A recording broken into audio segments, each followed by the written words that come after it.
নমস্কাৰ ছাত্ৰ ছাত্ৰীসকল, আজি পুনৰ আহিছোঁ তোমালোকৰ মাজলৈ এটা নতুন ভিডিঅ' লৈ। তো তোমালোকে অলৰেডি গম পাইছে যে আমি নলবাৰী ডিষ্ট্ৰিক্টৰ যিখন হাফ ইয়াৰলি পেপাৰ হৈ গ'ল, হাফ ইয়াৰলি পেপাৰখন গণিতৰ আমি MCQ আলোচনা কৰি আছিলোঁ। ঠিক আছে, তো আজি 11 নম্বৰ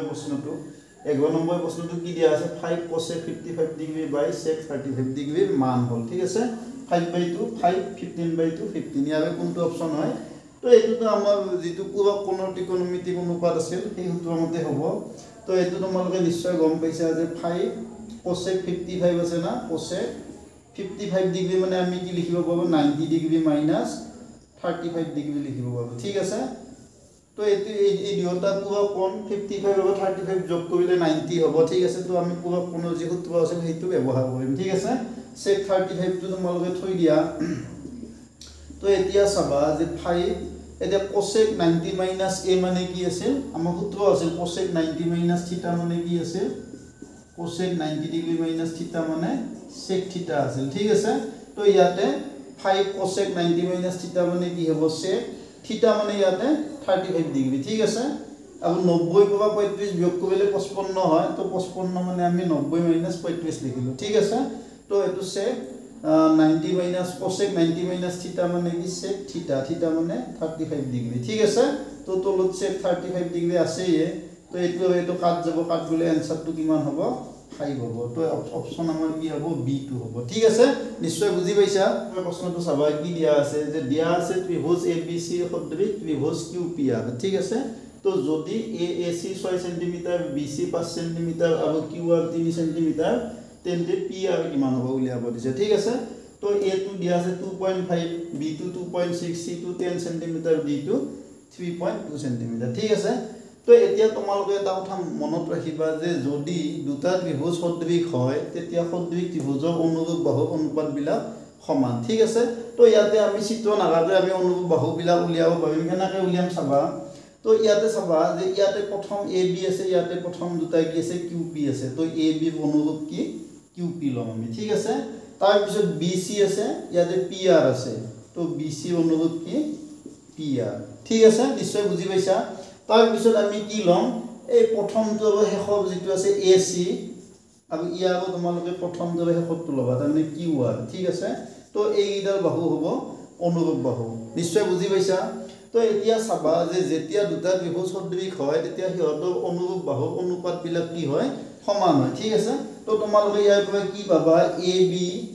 আৰু QP মানে PQ অনুপাত যি হয়, BC আৰু PR অনুপাত সেয়ে হ'ব। ঠিক আছে, তো BC আৰু PR অনুপাত সেয়ে হ'ব। ঠিক আছে, আৰু AC আৰু QR অনুপাত কিন্তু সেইটোৱে হ'ব। ঠিক আছে, তো AC আৰু QR অনুপাত সেয়ে হ'ব। ঠিক আছে, তাৰমানে এই তিনিটা অনুপাতে সমান হ'ব। ঠিক আছে, তো এতিয়া তোমালোকৰ মান দিছে, কি মান দিয়া আছে? AC কিমান দিয়া আছে? 6 সেন্টিমিটাৰ দিয়া আছে। ঠিক আছে, তো AC তোমালোকক চাই লোৱা, এইখিনি নিশ্চয় বুজি পাইছা। তো আমি কি পালোঁ? চাবা যে আমি মানে এই তিনিওটা অনুপাত সমান পালোঁ। মানে আমি এতিয়া কি ল'ম? আমাক AC মান দিয়া আছে, QR মান দিয়া আছে, তাৰমানে ইয়াৰ পৰা আমি অনুপাতটো পাইয়ে যাম। ঠিক আছে, তো আমি কি লিখিম? AC বাই QR সমান BC মানটো দিয়া আছে, আমাক কি লাগে? PR মানটো লাগে। তো আমি এইটো BC বাই PR লিখি দিম। ঠিক আছে, তো AC মানে তোমালোকে কি পাইছা? AC মানে 6 সেন্টিমিটাৰ, তো ইয়াতে 6 বহুৱাই দিয়া। QR মানে 3। ঠিক আছে, নিশ্চয় বুজি পাইছা। BC মানে কি দিয়া আছে? 5 দিয়া আছে। ঠিক আছে, তো এইটো আমাক এই PRটো লাগে। ঠিক আছে, তো এইটো 3 দি 6 কেইবাৰ যাব? 2 বাৰ যাব। ঠিক আছে, তো ইয়াতে এইটো কি হ'ব? 2 ইকুৱেল চাই লোৱা, 2 ইকুৱেল 5 বাই PR হ'ব। ঠিক আছে, ইয়াতে তলত এটা 1 আছে। তো 1 আৰু 5 পূৰণ কৰিলে 5 হ'ব, 2 আৰু PR পূৰণ কৰিলে কি হ'ব? 2 PR হ'ব। নিশ্চয় বুজি পাইছা। তো 2 PR মানে আমি কি পালোঁ? বজ্ৰ পূৰণ কৰিলোঁ, 2 × PR 2 PR আৰু 5 × 1 = 5। ঠিক আছে, তো PRটো যদি আমি ইপিনে ৰাখোঁ, 2টো হৰণ পূৰণ হৈ আছে, সিফালে নিলে কি হ'ব? হৰণ হ'ব, তাৰমানে 5/2 হ'ব। তাৰমানে এইটো কি হ'ব? 2.5। তাৰমানে 2 দি 5 হৰণ কৰিলে কি হ'ব? 2.5। ঠিক আছে, তো PR মানে আমি কি পাম? 2.5 পাম। ঠিক আছে, আকৌ এবাৰ কৈছোঁ চাই ল'বা যে তোমালোকক যেতিয়া এনেকৈ ABC সদৃশ QPR দিয়ে, তোমালোকে AB বাহুডাল QP বাহু অনুৰূপ, BC ডাল পি আগৰ অনুভৱ আৰু এ চি ডাল কিউ আগৰ অনুভৱ ঠিক আছে তো এনেকৈ আমি অনুভৱ বহৰ অনুপাতবিলাক মানে সমান হয় ঠিক আছে তো এইবাৰ চাবা 13 নম্বৰ প্ৰশ্নটো চাবা যে এইটো প্ৰশ্ন কি দিয়া আছে যে যদি ত্ৰিভুজ ABC আৰু ত্ৰিভুজ DF হয় B কোণ আৰু E কোণ সমান ঠিক আছে আৰু F কোণ আৰু C কোণ সমান ঠিক আছে আৰু AB সমান তোমালোকক কি দিয়া আছে 3D তাৰ মানে AB বাহুডাল DE বাহুডালৰ 3 গুণ ঠিক আছে তো তেন্তে ত্ৰিভুজ দুটা হ'ব চাৰিটা অপচন দিয়া আছে সৰ্বাংগ সম কিন্তু সদৃশ নহয় সদৃশ কিন্তু সৰ্বাংগ সম নহয় সৰ্বাংগ সম নহয় সদৃশ নহয় সৰ্বাংগ সম হ'ব সদৃশ হ'ব ঠিক আছে তো এতিয়া চাবা তোমালোকে এই প্ৰশ্নটো আমি ডাইৰেক্ট কৰিব পাৰো যে চাবা তোমালোকে চাই লোৱা তো এই ABC আৰু DF দিয়া আছে তোমালোকক ঠিক B কোণটো কাৰ সমান দিয়া আছে E কোণৰ ঠিক আছে C কোণটো কাৰ সমান দিয়া আছে F কোণৰ নিশ্চয় বুজি পাইছা তো এতিয়া আমি সকলোৱে জানো যে যদি দুটা ত্ৰিভুজৰ দুটা কোণ সমান হয় তেতিয়া 3 নম্বৰ কোণটো তৃতীয় কোণটো নিজে নিজে সমান হৈ যায় তাৰ মানে এটো কোণ আৰু এই কোণটো সমান হ'ব ঠিক আছে তো এই ত্ৰিভুজ দুটা এটা মানে আমাৰ কি হ'ল শৰ্ত এটা মানিলে সদৃশ হোৱাৰ শৰ্ত এটা মানিলে ঠিক আছে কোনটো শৰ্ত যে আমাৰ যেটো এ শৰ্ত আছিল মানে কোণ অৰ্থাৎ দুটা ত্ৰিভুজত যদি তিন অনুৰূপ কোণ কেইটা সমান হয় তেতিয়া ত্ৰিভুজ দুটা কি হয় সদৃশ হয় ঠিক আছে তো এটা সদৃশৰ শৰ্ত মানিলে ঠিক আছে তো এতিয়া চাবা এতিয়া আমি চাব লাগিব সৰ্বাংগ সমতাৰ শৰ্ত আছে নে নাই ঠিক আছে তো এতিয়া চাবা যে এই AB বাহুডাল এই DE বাহুডালৰ অনুৰূপ ঠিক আছে মানে AB বাহুডাল DE বাহুডালৰ অনুৰূপ BC বাহুডাল EF বাহুডালৰ অনুৰূপ আৰু AC বাহুডাল DF বাহুডালৰ অনুৰূপ ঠিক আছে তো এতিয়া তোমালোকক যেহেতু AB সমান 3D দিলা অৰ্থাৎ কি দিয়া আছে যে AB বাহুডাল DE বাহুডালৰ সমান নহয় তাৰ মানে AB বাহুডাল DE বাহুডালৰ 3 গুণ হে ঠিক আছে তাৰ মানে AB আৰু DE AB not equal DE ঠিক আছে তো যেহেতু এতিয়া সৰ্বাংগ সম হ'ব লাগিলে আমাৰ কি আছিল যে সৰ্বাংগ সম হ'ব লাগিলে কি আছিল যে অনুৰূপ বাহুবিলাকক কি হ'ব লাগে সমান হ'ব লাগে ঠিক আছে সদৃশ হ'লে কিন্তু অনুপাত কেইটা সমান হ'লে হয় কিন্তু সৰ্বাংগ সম হ'লে অনুৰূপ বাহুবিলাক কি হ'ব লাগে সমান হ'ব লাগে ঠিক আছে তো ইয়াতে আমি কি পালো অনুৰূপ কোণ কেইটাহে সমান পালো অনুৰূপ বাহু ইয়াতে সমান নহয় ঠিক আছে তো এটো সৰ্বাংগ সম নহয় এটো কি হ'ব সদৃশ হ'ব তো অপচন আমাৰ কোনটো হ'ব B টো হ'ব সদৃশ কিন্তু সৰ্বাংগ সম নহয় ঠিক আছে নিশ্চয় বুজি পাইছা তো এতিয়া 14 নম্বৰ প্ৰশ্নটো চাই লোৱা যে তলৰ কোণটো পৰিমেয় সংখ্যাৰ দশমিক বিস্তৃতি সাৱধি হ'ব চাৰিটা অপচন দিয়া আছে 1/2 square into 3 1/5 square 2 square 1/5 square 7 1/5 square 11 square ঠিক আছে তো এতিয়া চাবা যে আমি সকলোৱে জানো যে যিবিলাক পৰিমেয় সংখ্যাৰ দশমিক বিস্তৃতি সাৱধি আছিল মানে পৰিসমাপ্ত আছিল সেইবিলাকৰ যেটো হৰ আছিল মানে p/q মানে q মৌলিক উৎপাদক বিশ্লেষণ কি আহিব আছিল 2n * 5m আহিল ঠিক আছে বা তোমালোকে এতিয়া এনেকৈ ভাবিব পাৰা 5m * 2n আহিল ঠিক আছে এটো একো কথা নাই তো ইয়াতে তোমালোকে হেতু চাই ললে হল কোনটোৰ আছে যে ইয়াতে তো আমাৰ 2n 2 আছে 5 নাই ঠিক আছে ইয়াতে এটো তোমাৰ 5 আছে 2 নাই 5 আছে 2 নাই কিন্তু আমাৰ ইয়াতে এটো চাবাছো 5m 2n বা 2n 5m তো অপচনটো আমাৰ কি হ'ব শুদ্ধ উত্তৰটো কি হ'ব B2 হ'ব নিশ্চয় বুজি পাইছা তো এটো 2n 5m আহি থকাৰ বাবে ইয়াৰ দশমিক বিস্তৃতি কি হ'ব পৰিসমাপ্ত হ'ব ঠিক আছে তো এতিয়া 15 নম্বৰ প্ৰশ্নটো চাই লবা কি দিয়া আছে যে চাবা যে x এটা একদম সহজ প্ৰশ্ন যে x এটা বাস্তৱ সংখ্যা যাৰ দশমিক বিস্তৃতি সাৱধি ঠিক আছে আকৌ y এটা বাস্তৱ সংখ্যা যাৰ দশমিক বিস্তৃতি নিৰৱধি অপূৰ্ণবৰ্ণিক ঠিক আছে তো তেন্তে ইয়াতে চাৰিটা অপচন দিয়া আছে x আৰু y উভয় পৰিমেয় x আৰু y উভয় অপৰিমেয় ঠিক আছে x পৰিমেয় y অপৰিমেয় ঠিক আছে x অপৰিমেয় y পৰিমেয় তো ঠিক আছে তোমালোকে এতিয়া নিশ্চয় বুজি পাইছা যে আমাৰ যিবিলাক পৰিমেয় সংখ্যা আছিল ঠিক আছে তো সেই পৰিমেয় সংখ্যাবিলাকৰ দুই ধৰণৰ দশমিক বিস্তৃতি থাকে ঠিক আছে এটা হৈছে কি এটা হৈছে সাৱধি বা পৰিসমাপ্ত আৰু এটা আছিল কি এটা আছিল নিৰৱধি পূৰ্ণবৰ্ণিক ঠিক আছে এটো ঠিক আছে তো আমাৰ এই দুটা আছিল পৰিমেয় সংখ্যা ঠিক আছে আৰু অপৰিমেয় সংখ্যা আমাৰ এটাই দশমিক বিস্তৃতি আছিল হেতু হৈছিল নিৰৱধি অপূৰ্ণবৰ্ণিক ঠিক আছে নন টাৰ্মিনেটিং নন ৰিপিটিং ঠিক আছে তো অপৰিমেয় সংখ্যাবিলাকৰ দশমিক বিস্তৃতি এটাই আছিল এটো অনিৰৱধি অপূৰ্ণবৰ্ণিক ঠিক আছে আৰু আমাৰ যিবিলাক পৰিমেয় সংখ্যা আছে তাৰ দুই ধৰণৰ দশমিক বিস্তৃতি আছিল এটা আছিল সাৱধি বা পৰিসমাপ্ত ঠিক আছিল আৰু এটা আছিল আমাৰ নিৰৱধি পৌনঃপুনিক আছিল ঠিক আছে তো এতিয়া x টো কি দিয়া আছে বিস্তৃতিটো কি দিয়া আছে সাৱধি দিয়া আছে সাৱধি মানে কাৰ সাৱধি বিস্তৃতি থাকে পৰিমেয় সংখ্যা মানে x টো কি হ'ব পৰিমেয় হ'ব ঠিক আছে আৰু y যেহেতু নিৰৱধি অপৌনঃপুনিক গতিকে y নিশ্চয় কি সংখ্যা অপৰিমেয় সংখ্যা গতিকে ইয়াৰ শুদ্ধ অক্ষৰটো কি হ'ব x পৰিমেয় y অপৰিমেয় ঠিক আছে নিশ্চয় বুজি পাইছা তো এতিয়া 16 নম্বৰ প্ৰশ্নটো চাবা কি দিয়া আছে যে ধৰা fx হল x চলকযুক্ত এটা বহুপদ আৰু y fx ৰ লেখডাল x অক্ষৰ সমান্তৰাল ঠিক আছে তেন্তে fx বহুপদটো শূন্য সংখ্যা হ'ব কি কি দিয়া আছে a মানে 1 দিয়া আছে b 0 c 2 আৰু d কি দিয়া আছে 3 দিয়া আছে ঠিক আছে তো এতিয়া চাবা যে বহুপদ ৰাশি শূন্যত আমি কি পাইছিলো যে x অক্ষক যিমানটা বিন্দুত ছেদ কৰে সিমানটাই তাৰ শূন্য হ'ব ঠিক আছে fx মানে লেখডালে x অক্ষক যিমানটা বিন্দুত ছেদ কৰে সিমানটাই তাৰ কি হ'ব শূন্য হ'ব তো ইয়াতে যেহেতু x অক্ষৰ সমান্তৰাল তোমালোকে চাই লোৱা যে আমাৰ লেখডাল কেনেকুৱা হ'ব এডাল x অক্ষ হ'লে x ও x ডেশ y ও y ডেশ ঠিক আছে তো x অক্ষৰ সমান্তৰাল মানে লেখডাল এইডাল লেখ হ'ব ঠিক আছে তো ই x অক্ষক ছেদ কৰিব নেকি নকৰে গতিকে ইয়াৰ শূন্য কিমান হ'ব শূন্য থাকিব নেকি নাথাকে তো শূন্য আমাৰ কিমানটা হ'ব শূন্যটা হ'ব তাৰমানে শূন্য ইয়াৰে নাথাকে ঠিক আছে তো এইটো আমাৰ অপচনটো কি হ'ব বি অপচনটো হ'ব ঠিক আছে তো এতিয়া চাবা 17 নম্বৰ প্ৰশ্নটো চাই লবা কি দিয়া আছে যে তলৰ কোনটো সংখ্যা py =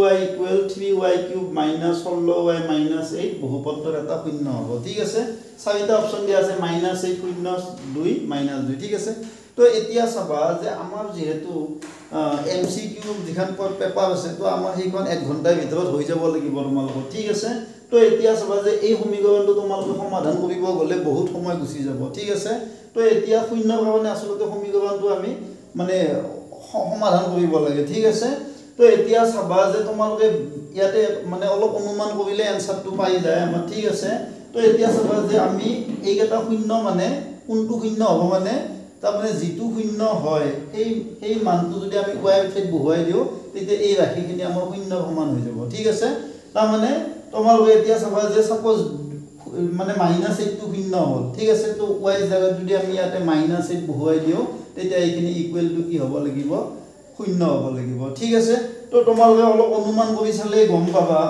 তো এতিয়া চাবা যে y জায়গাত যদি আমি শূন্য বহুৱাই দিও শূন্য বহুৱাই দিলে এই পদ দুটা নহ হৈ যাব কিন্তু হেখলৈকে -8 টো থাকিব ঠিক আছে তো আমাৰ y ইকুৱেল শূন্য হ'ব নোৱাৰে ঠিক আছে তো বহুপদটো এটা শূন্য শূন্য নহয় ঠিক আছে নিশ্চয় বুজি পালা তো এতিয়া চাবা যে y জায়গাত যদি আমি -8 বহুৱাই দিও -y8 বহুৱাই দিলে কি হ'ব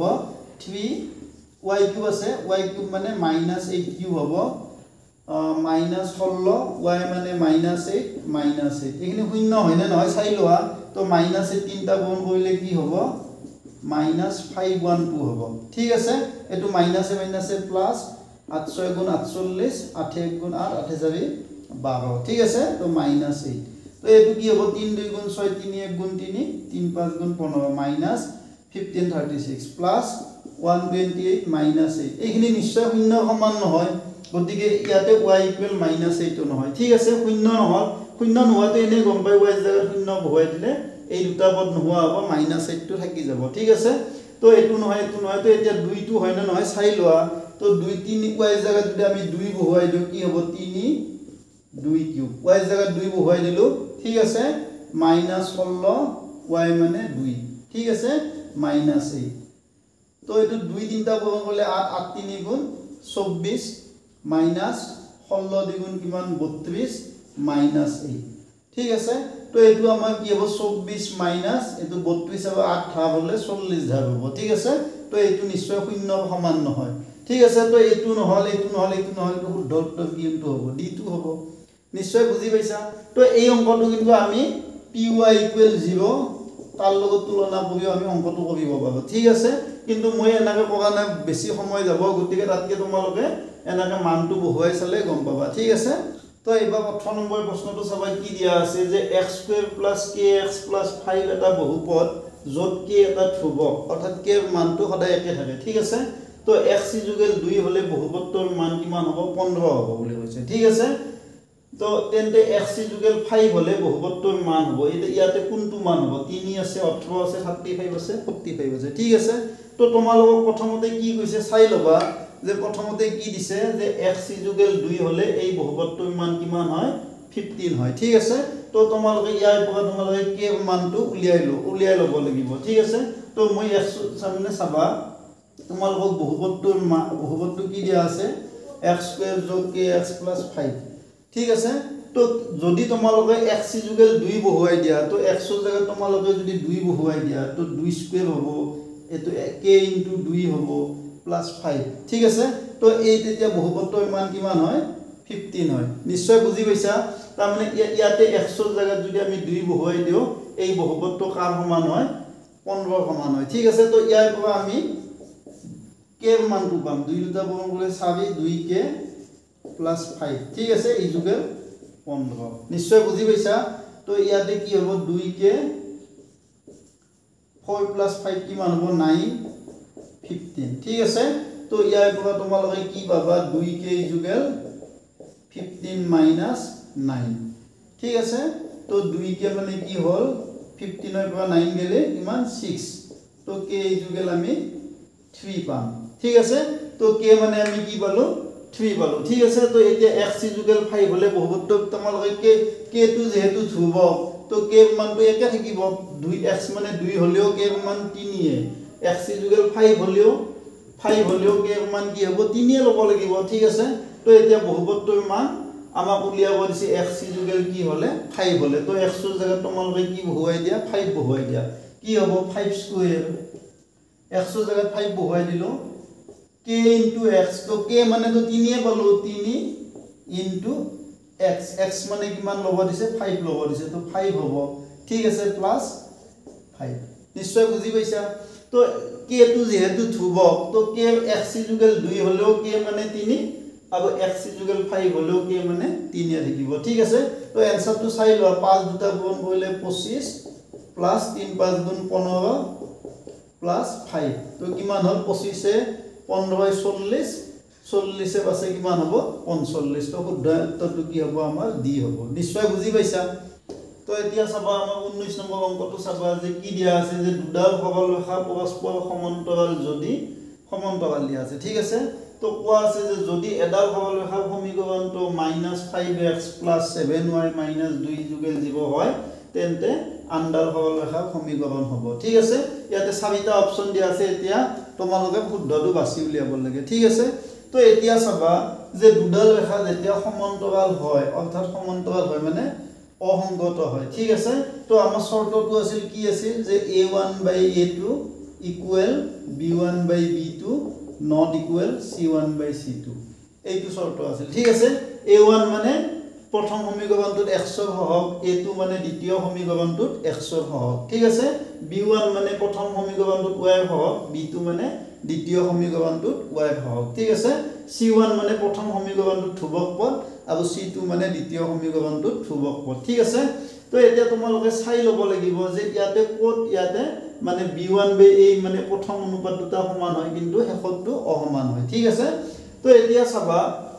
যে তোমালোকে প্ৰথমটো যদি চোৱা প্ৰথম সমীকৰণটোৰ লগত যদি মিলাই চোৱা তো a1/a2 মানে কি হ'ব -5/10 ঠিক আছে তো মাইনাস মানে a1/a2 a1 মানে -5 a2 মানে 10 ঠিক আছে তো অনুপাতটো কি হ'ব -1/2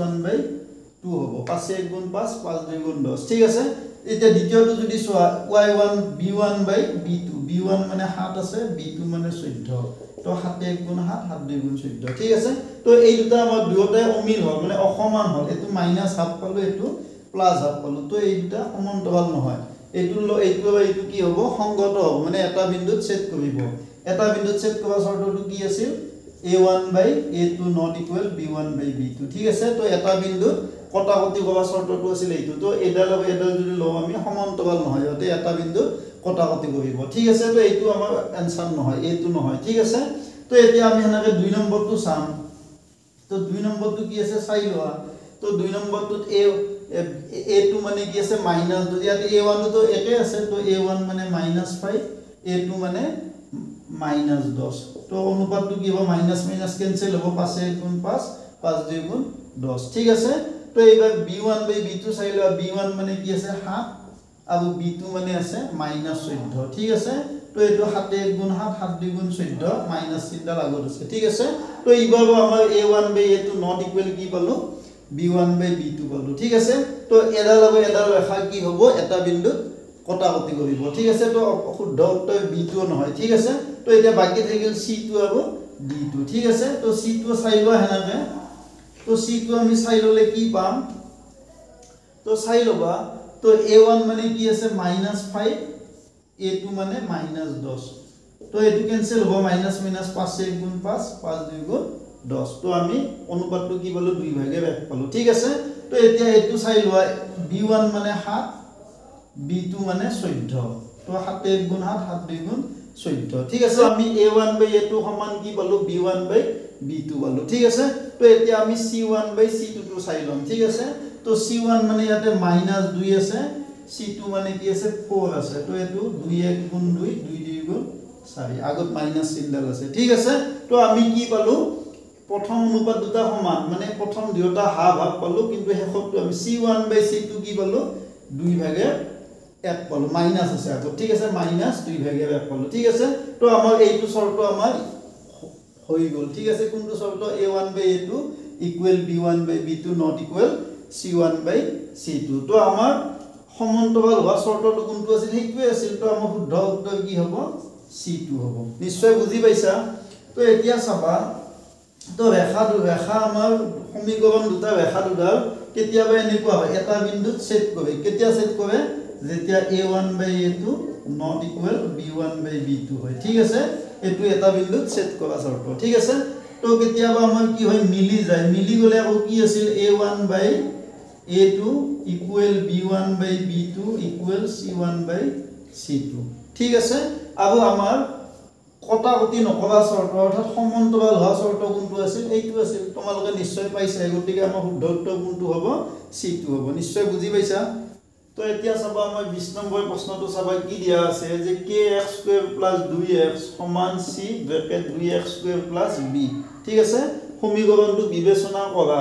সমীকৰণটো এটা দ্বিঘাত সমীকৰণ হ'বলৈ হলে তলৰ কোণটো k এটা মান হ'ব নোৱাৰে ঠিক আছে তো ইয়াতে তোমালোকক এই সমীকৰণটো দ্বিঘাত সমীকৰণ হ'ব লাগিলে k ইয়াতে কোনটো মান নলয় হেতু দিছে ঠিক আছে c আছে 2c আছে 3c আছে 2c + 2b আছে ঠিক আছে তো আমি চাই লও কেনেকৈ কৰিম এইটো অংক তোমালোকৰ সমীকৰণটো এনেকৈ লিখি লোৱা কি দিয়া আছে kx² মই ইয়াতে লিখি দিছো তো সমীকৰণটো কি দিয়া আছে তো চাই লোৱা সমীকৰণটো